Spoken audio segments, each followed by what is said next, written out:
All right, thank you very much. We'll turn it over to the Revenue Authority.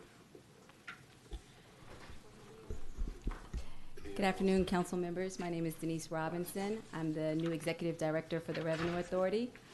Thanks to the committee for the opportunity to discuss our automated speed camera program that we help manage for the county's police department. We believe this program has been an aid in making our community safer by helping to save lives, as well as supporting the county's Vision Zero initiative, which has the goal of making our streets safer by 2040.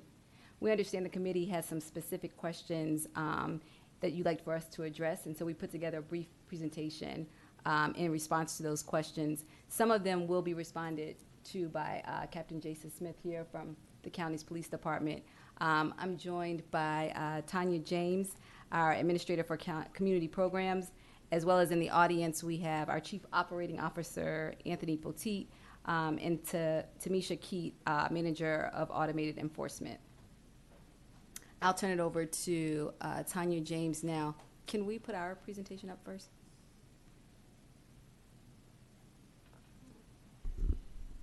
Good afternoon, committee. I want to start with the fact that the committee actually had requests for specific data to turn into you guys. The first of which was the locations and money collected at each location, and you wanted a 5-year, I guess, amalgam of that data. That is data that we had to request. It's an ad hoc report. It's not one that's normally generated. So we had to request that from the vendor. It is on its way, but what we did do, and if we can go to that second one, thank you, was give you a 5-year revenue history snapshot that gives each fiscal for the last 5 that you've requested, as you can see here. So you can see the trend, which we actually notice is going in the direction I think that it should, which is once drivers understand that the cameras are there, you notice that there's a drop-off. Once folks are aware that the cameras are available, that are there, are capturing them, you're going to notice that they're going to realize that they're there and slow down, and you're not going to get as many captures. Also, I think a piece of what you're seeing in the drop in numbers there is also indicative of the pandemic as well. Not just the pandemic, but also the virtual work nature that we have now. So there's not as much traffic on the roadways as there used to be because we've kind of transitioned into a lot of virtual working now. A lot of folks are working from home. You're not having as many vehicles on the roadways. So you're starting to notice that trend in this snapshot. Your second request was to specify the money going to the county versus the vendor. Excuse me. And if we can, I guess, go to back up in the slide. There we go. Up. There we go. Thank you. So this gives you also another snapshot of the last 5 years with what's been happening with the revenues, the expenses, and then the third-party vendor fee, as well as what has been remitted to the county.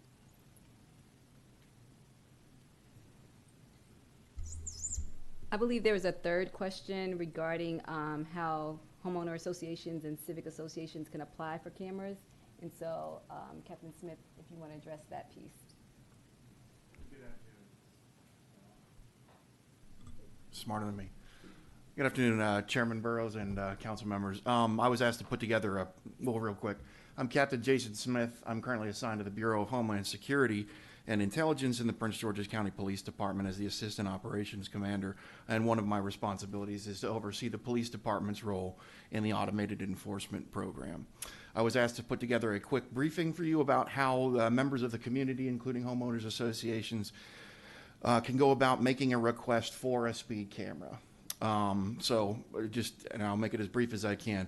Our primary source of these requests is our email inbox, the police_speed camera enforcement email inbox. That link is available on our website that discusses automated enforcement issues. It's also the inbox where we handle citizen complaints or issues with the program. That's monitored constantly by automated enforcement staff. Another primary source of our requests are for police community meetings. As you know, our division commanders frequently meet with members of the community, coffee club meetings. Those commanders and the community engagement officers employed by the department are familiar with these types of requests, and I routinely get them referred to me through those mechanisms. A final option, and one we're looking to expand, is you can sort of request this through the 311 program online. the Department of Public Works has options for traffic calming, and as part of a traffic calming package, the Department of Public Works they're aware that speed enforcement cameras are an option as part of a comprehensive traffic calming package, and when they get a request that they think a speed camera would be a good solution, they will obviously work with us or refer those requests to us. If I could get the next slide. Finally, when we're looking to fully flesh out is the Citizen Advisory Committee. Once this is active, obviously I'm sure most of you are aware each council member gets to appoint certain members from their community. And that will be what we're hoping to be the primary conduit through which these requests get made. It will be the primary source where we get citizen feedback on the program in general.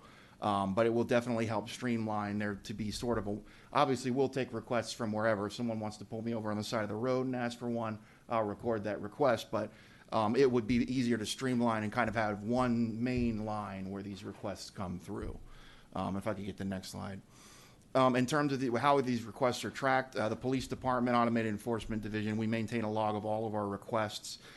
We started doing that at the beginning of the adoption of the recent residential enforcement law that expanded our potential enforcement locations. We record every time we get a request, the location of the request, the date, time the request was made, the type of enforcement requested, contact info, and organization association of the person who makes the request, and what source the request came to us through. The reason we do that is because we want to, obviously part of our consideration here is when we see multiple requests for the same thing, which we do see a lot. We'll see the same roadway or the same section of a roadway being requested through multiple different sources, which is obviously another interesting data point that we can use to try and say, like, okay, this might be a good location to go and target. And that's it for me. I'll happily answer any questions you have. Thank you. Can you go back a couple slides? Back to the, can you keep it back? Yes, this slide. Can you talk about your thoughts around the revenue versus the amount of money that the county's receiving? This is for me, sir? I guess for the Well, Revenue Authority. What we'll do is we will let Captain Smith answer, only because, just to be clear, they're diligently responsible for managing and negotiating the contract with the vendor. The Revenue Authority simply collects the revenue generated from the citations paid. I see. And yes, sir, and that's an important distinction that the police department always likes to make sure this is a public safety program, not a revenue program. And it being flagship by the police department, we feel like that's an important part because we want these cameras where they're going to make the roads safer. Obviously, they do generate money, but that's our goal there is to slow people down. So in terms of the revenue, the revenue, if you could repeat your question, Chairman, I'm sorry. I guess I'm just trying to understand your thoughts, your thinking around the revenue that's collected overall and the amount of money that's given to the county versus the vendor. Well, I guess I'd answer that in two parts. The first being like the downward trend in revenues overall, like both the amount we're paying to the vendor and our total, the revenues we retain dropped. I think I agree with our partners in the Revenue Authority that there are a lot of environmental factors that factor into that. But because the police department has the responsibility we are the primary ones who determine where these cameras are placed. I do think a significant part of why that happens is because we could do a better job of rotating them, as you know, and in the information that I've seen, these cameras tend to be the most effective in the first 5 months after they're placed, and then people grow accustomed to it, which, again, to some degree we want. We want them to think, oh, well, this is a road that's enforced, I'm going to slow down. But that also means that there's a chance we could move it somewhere it could be more effective with a higher rate. In terms of compensating the vendor, as you may be aware, older versions of the speed enforcement law, vendors used to get compensated on a per citation issued rate. That was amended, and I agree with, rightfully so, the law was changed to make it so vendors could only get compensated on a flat fee per camera being operated, regardless of how many citations it issues, which I think is good because it does remove what would otherwise be like a perverse incentive for the vendor we don't want them to get paid for number of citations. We want them to get paid for the number of units they maintain. In terms of the amount of costs that we remit to them versus what we retain, they get a significant portion of the revenues. It's because our current, or the previous RFP under which the contract we're using, the vendor provides a comprehensive set of services. They handle customer service, they handle mailing, they handle scheduling with the court, they handle quite a bit of stuff. That, I think, is why it's not just that the equipment in the field has a cost, it's also the administration, a cost of all of the kind of background stuff that they handle. Yeah, I understand. It seems like over time, and I have some data that's not on the screen, just for your awareness. It seems like over time, the amount of money that the government received, starting in 2016 up into 2021, has dramatically reduced, and the amount that the vendor has received has dramatically increased. And so, what would be the reasoning behind that? It's hard for me to speculate going back as far as 2016 because I've only been working with automated enforcement for about the last 18 months. I do know that we changed vendors around 2019, and so I mean I think that I would guess very strongly that the stipulations in the previous contract or the costs associated with that previous vendor are likely would have been very different than what we're seeing now. So it's hard for me to make a comparison. But because I wasn't around then and I'm not that familiar with the older contract, it's hard to say. But I will say that that's likely one of the explanations is because the pricing structure is going to be different under that previous vendor that we would have had in 2016 versus the one that we have now since 2019. And so wouldn't we want to have a pricing structure or contract that, benefits the county more? I feel that that's what we would want, yes, sir. Okay. I just want to make sure that we're not being taken advantage of. I'll yield to Councilmember Ivy. Well, I just wanted to see, who is it that negotiates the contract? The police department does. In the last RFP cycle, obviously, to develop the request for proposal, we worked in partnership with the Revenue Authority, but the contract is ultimately the responsibility of the police department. And has the contract changed to the point that the county's part of this is less than it used to be? As far as I know, no, ma'am, not since the current contract with the current vendor, which I believe it was active since 2019. This is from 2016 to 2021. So when did the discrepancy?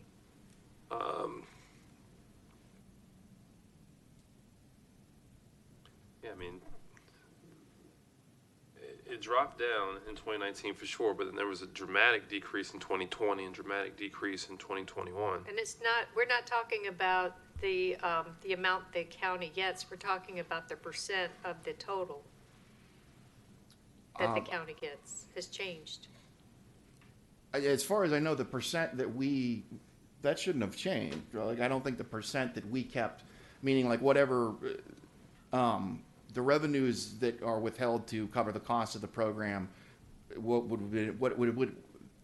I believe that the contract stipulates that a certain percent goes to the vendor, a certain percent stays with the county, and that should not change by percentage over the life of this current contract. That should be the same.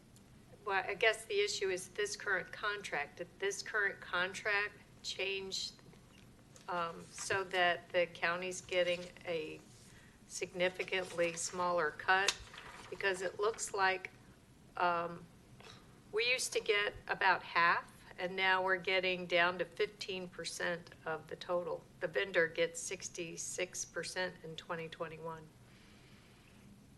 That seems kind of like, I'm not in it for the money, but on the other hand, if the money's on the table, I'm in it for the county to get the money instead of the vendor. I understand they're in business and everything, but the only thing I could suggest is that maybe that, because again, the pricing model in the current contract, and I can only speak with some expertise on the current contract, the pricing model is flat, meaning the vendor is compensated for their services at a flat rate per the number of cameras they maintain.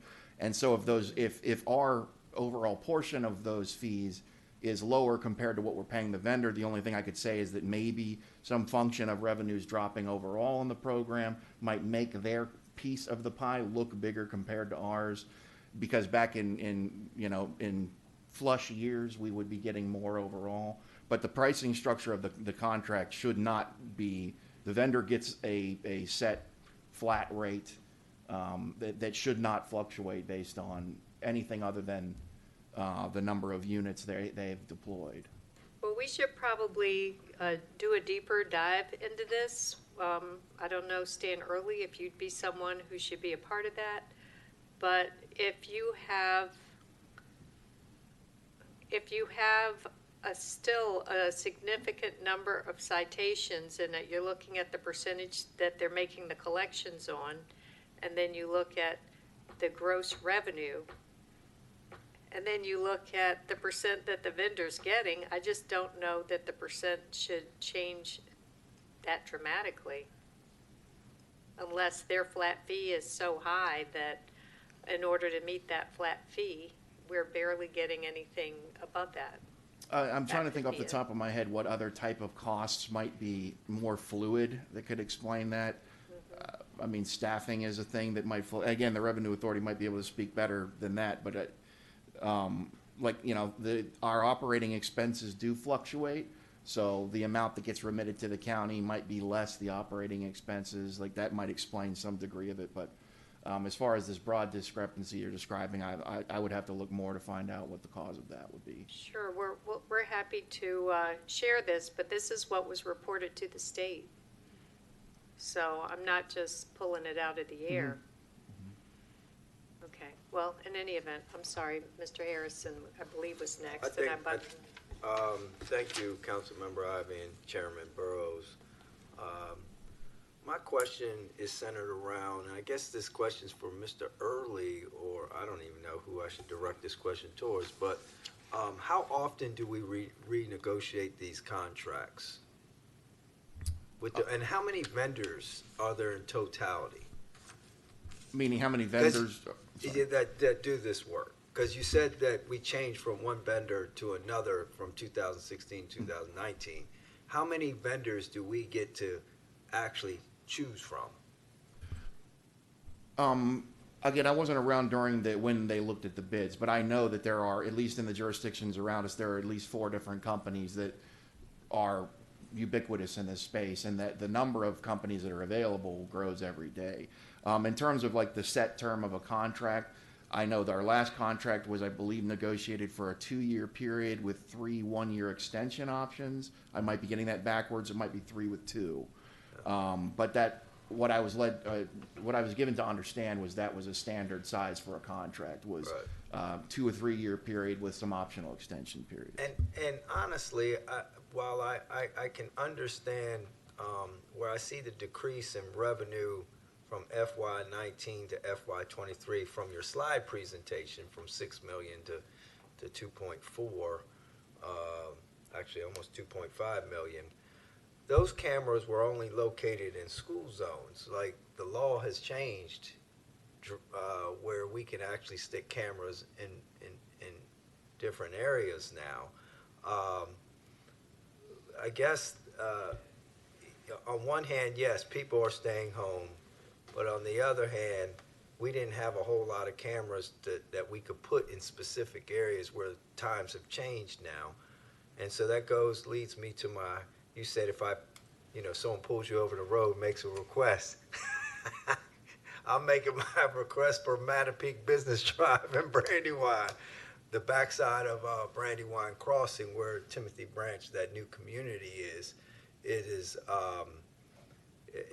is literally a raceway, and it's a brand new road. And when you lay new asphalt down, what happens? People get a little heavy-footed. So if you could take a look at that area, they desperately need a camera over there.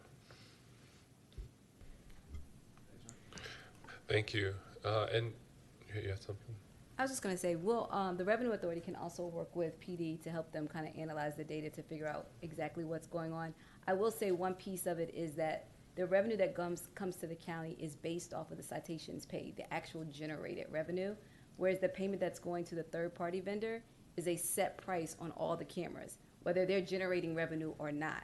So there's always going to be a disproportionate amount that goes to the vendor versus the county, because we're getting it based off of actual revenues generated, whereas they're getting paid for cameras that may or may not be actually generating citations.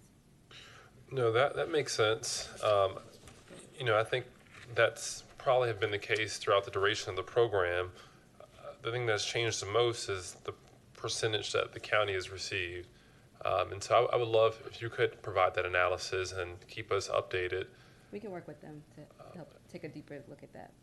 And I would also like to kind of share these numbers that Can were we see submitted that? to me, just so that I want to verify that this is correct and to make sure that we're all on the same page. And whatever we can do to Leader Ivy's point, if the money's there, we want as much of it as we can for the county. We agree. Yeah, cool. Thank you. All right, with that, is there a motion to adjourn?